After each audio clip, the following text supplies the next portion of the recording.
Welcome to 4,000 Weeks, the weekly audio dispatch from 4kweeks.com, and me, Spencer. I am your guide. I am actually my guide. I don't even know how good I am at guiding, but somebody's got to lead me. So it's me leading me and telling you how I'm doing it so that maybe you can learn a few things along the way. The first thing that I owe you this week is the dad joke of the week. The setup is, what do you call a bear with no teeth? What do you call a bear with no teeth? We will get to the punchline at the end. It's kind of remarkable that now I've been doing a dad joke of the week for, 3 years. It's been 3 years. I think this might be the 3-year anniversary, actually. That's insane. Maybe it's next week. Maybe it's November 1st. I can't remember. A long time. So, consistency, I guess. Consistency. Week 41 of 2025 has arrived. That's insane. We were just scheduling some things for December of 2025 this morning. Feels weird. Every single thing is folly. One of the definitions of folly is an excessively costly or unprofitable undertaking. Another one is a foolish act or undertaking. And I mean that when I say every single human thing is folly. Not a single thing you will do in this life will matter when the sun collapses in on itself and then vaporizes the earth and the rest of the solar system. And so in light of that truth, have the courage to be kind to people and to do awesome things just for the sake of it. This is basically just an argument against using the word should. I should do this. I should do that. Do it. Do things. Because if you're saying you should do something, reevaluate what is the force that is driving you to do that. The fifth definition of folly in the Merriam-Webster dictionary is an often extravagant, picturesque building erected to suit a fanciful taste. And often those buildings have no intended purpose. That's what you are building. A beautiful, amazing building in the back of a garden in rural England where there's no point of it, but it is awesome and beautiful. And when people walk into the garden, they think, oh, look at that thing. That's pretty cool. That's what you're building. That's what you're doing with your life. Make it awesome. It's time for you to walk over to your 4K Weeks poster and fill in another square. Are you done? Are you done? Have you done it yet? Are you doing it? Do you guys even do it when I say this? Do you just take this as a reminder, or do you actually pause the podcast? I would imagine you don't pause the podcast, because if you're anything like me, you're listening to podcasts while out and about and doing. So hopefully you remember when you get home.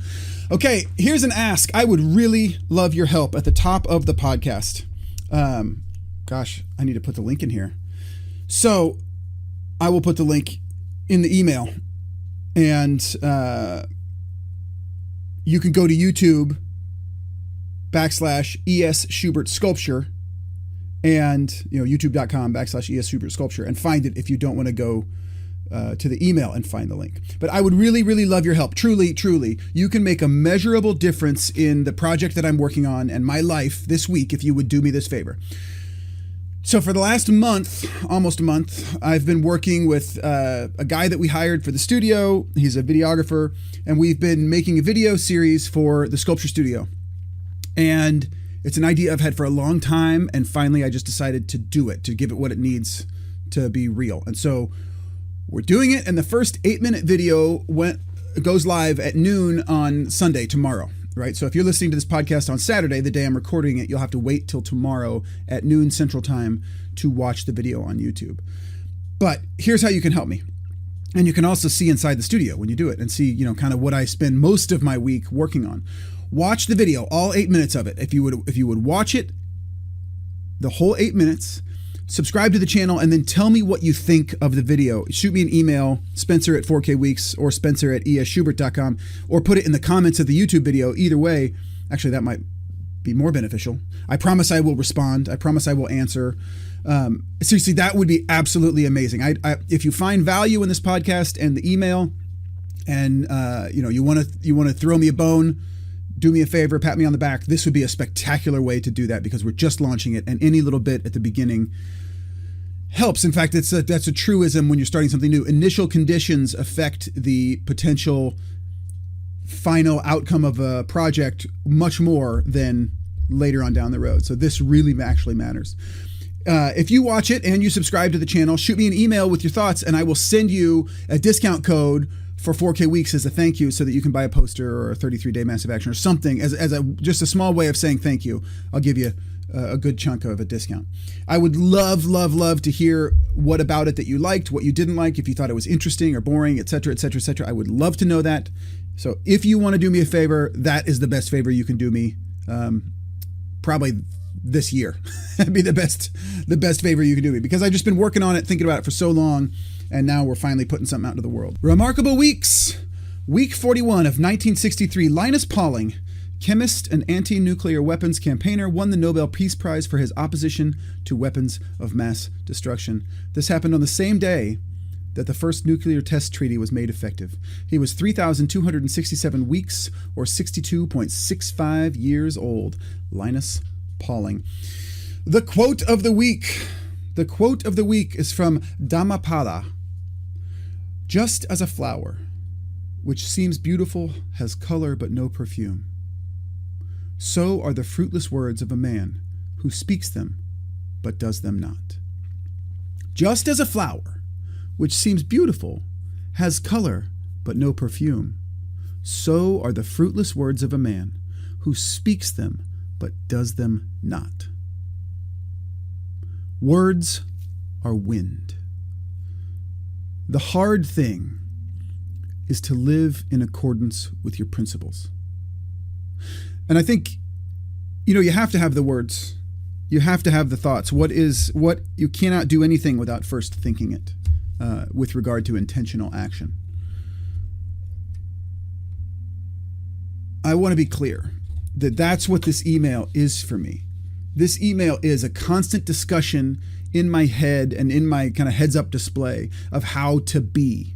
And as pedantic as it may sometimes sound, I know sometimes I switch into preachy teachy mode, and I don't mean to, but the first student is always me. I need the constant discussion and reminder about what is important to me and how I should act. It's kind of crazy how the simple sentence that almost all suffering in life comes from focusing on things you can't control. It's a truth that I know, and yet I need to be reminded of it almost daily to keep myself from suffering.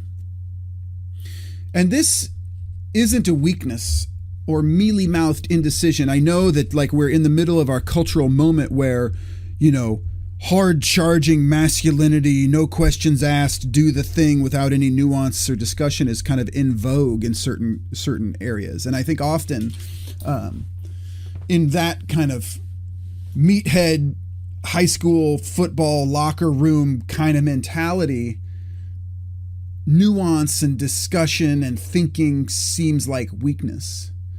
But it is not. This isn't mealy-mouthed indecision. This is, in fact, the harder path, because the world is full of nuance. And if you pretend that it doesn't exist or you ignore it, you're just being a dummy. And it's possible to be very strong and a dummy. And it's possible to be very strong and also a genius. They are not mutually exclusive. Nerds have access to the weight room and the jiu-jitsu gym too. And it's just my argument against this binary single warrior ethos crap, because I am a warrior. Anybody who knows me knows that. You want me on my team in the shit. But at the same time, we're going to think deeply about what is right. And we're not just going to be like, nah, do. Sorry, that was a bit of a soapbox. The world is full of nuance, and every situation is unique. And living according to your self-defined principles requires regular introspection, personal critique, reminder, etc. Just as a flower which seems beautiful has color but no perfume, so are the fruitless words of a man who speaks them but does them not. The person most likely to be wrong is the person who is never curious about whether or not they are right. Okay, what I consumed this week. Gosh dang. In this week, I'm just going to put a few of our own videos that we're making because I think they're so interesting and I'm real proud of them. And that's what I've been consuming is the stuff we've been making because we've been like editing and stuff. And then I'm also reading the next Lev Grossman book. So those links are in the email. I'm also reading the next Lev Grossman book. Gosh, what's it called? Something about my wife. It's funny. My wife did not prefer the Magician's trilogy. She did not like it. And I thought that was so interesting because I liked it a lot. But then when she was like, okay, she finished it. She's like, okay, I'm not reading the other two books after she read the first book, but I want to talk to you about it. And I was like, so she kind of made me revisit it. And I was like, gosh, why do I like this? Like, why do I like it? Because she's right. All of her critiques, I was like, yeah, you're right. There's, this thing is wrong. This thing is wrong. He does this is kind of weak. But why do I like it? So that's interesting. I'd love to hear if you read it and liked it or didn't like it. Because I love the magical plus real world part of it. Because that's something I'm trying to foster in my own actual life. But anyway, I just thought that was interesting. But the book that I'm reading now is Lev Grossman, The Bright Sword. It's like a King Arthur book. And it's interesting. And it's similar to the other books in that it's kind of weird. It's wild and non-linear in a kind of really cool way.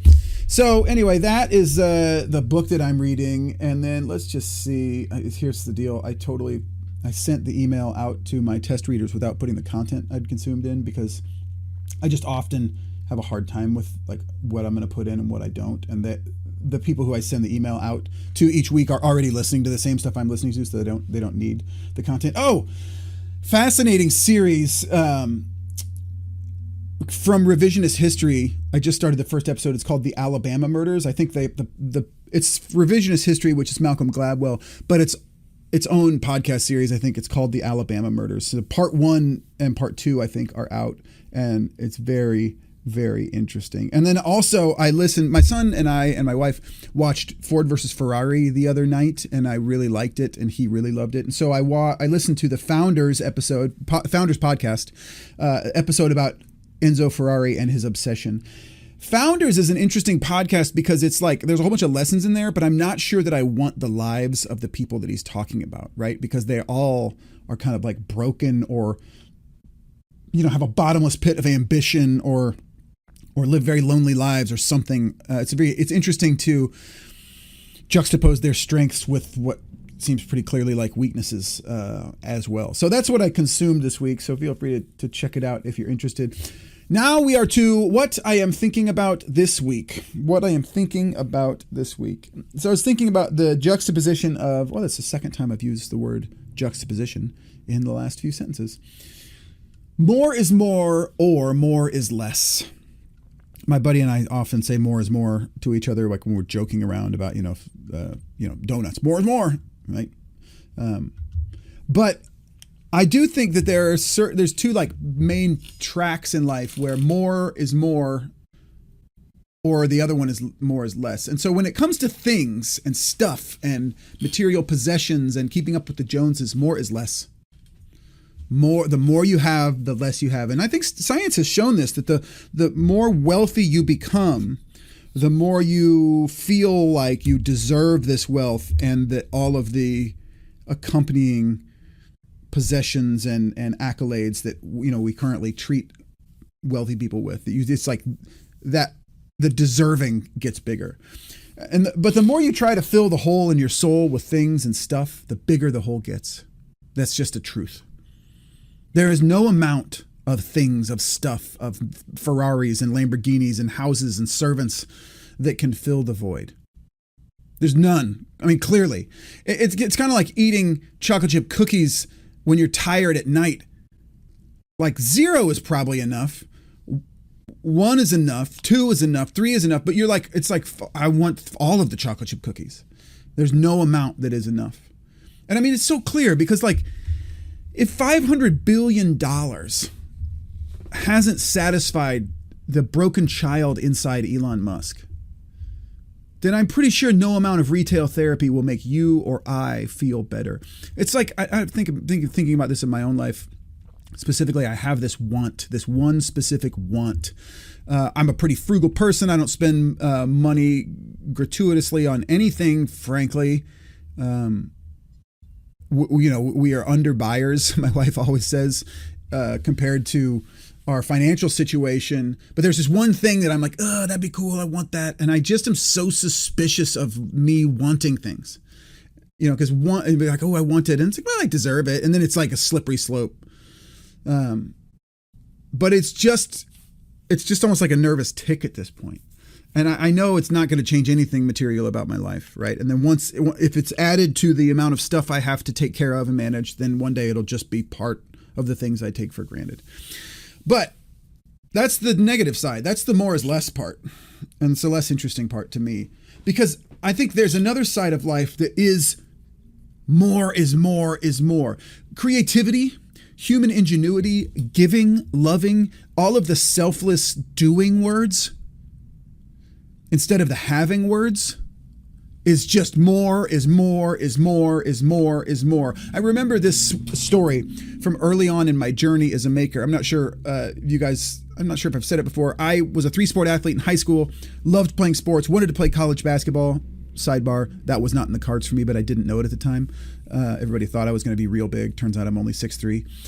And so I was a 3-sport athlete up until my junior year, and I had started taking these silversmithing classes in high school. It was a really weird situation where this one teacher had built this amazing silversmithing studio over the course of like 30 years in my high school. And I got so into it, right? And so into it that like I was always drawing designs and trying to figure out what the next thing was to make. And that was like the beginning of the man I am today. That plus sprints in basketball is the beginning of the man I am today, right? Making things plus the ability to suffer. And so one day in math class, I was filling this piece of paper with sketches of like designs, right? Just ideas. Oh, I could make that. I could do that. I could do that. Trying to fill a whole page full of it. And this guy that I, at that point, had played football, basketball, and track with for years. So a guy I knew pretty well. He leaned over and he was like, gosh, I think I could come up with like 1 or 2 really good designs. But then after that, the well would just dry up. And it's just, how can you possibly keep coming up with designs, with ideas? And the thing is, and I didn't know this then, but I know it now, he had it all wrong.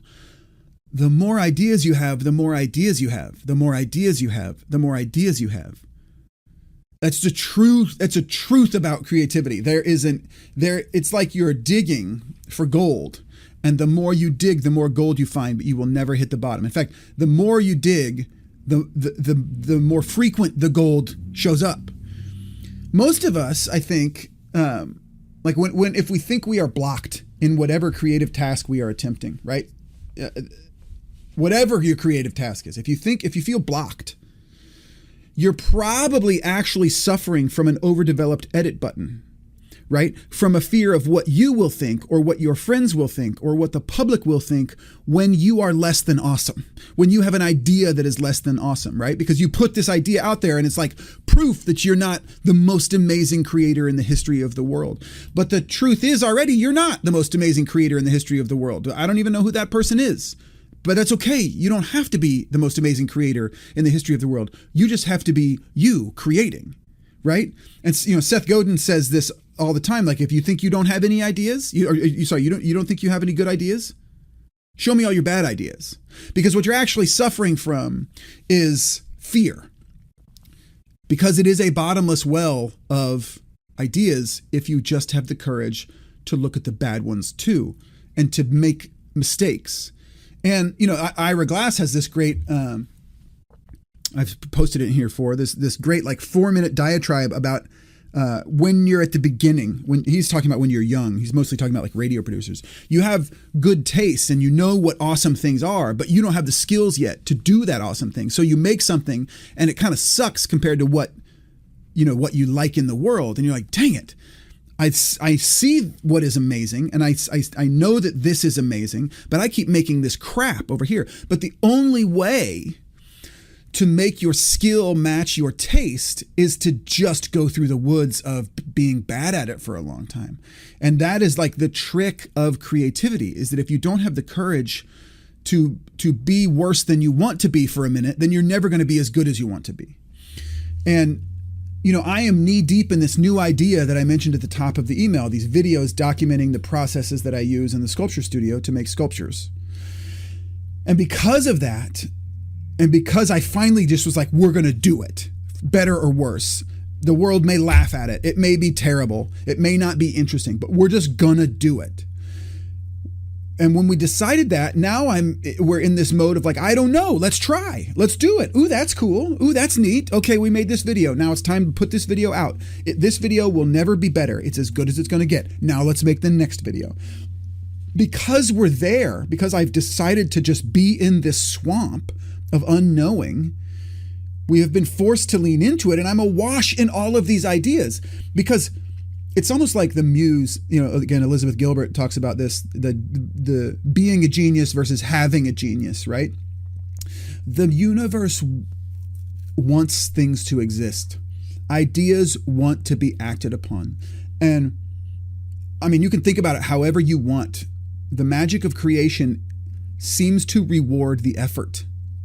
And when you are like, this is what I do, this is what I'm doing day in and day out, that seems to till the fertile ground of creativity so that the universe is like, here's an idea, here's an idea, here's an idea. But it also seems true that if the universe notices you ignoring ideas and not paying them their due, they start to become fewer and farther in between. And it's frustrating because just when you need most to have good ideas, because you have been ignoring it for a long time, is the hardest time to have good ideas. And you just have to have the confidence that the road will rise up to meet you, that the universe will provide if you just show up, put your butt in the chair, and do the work.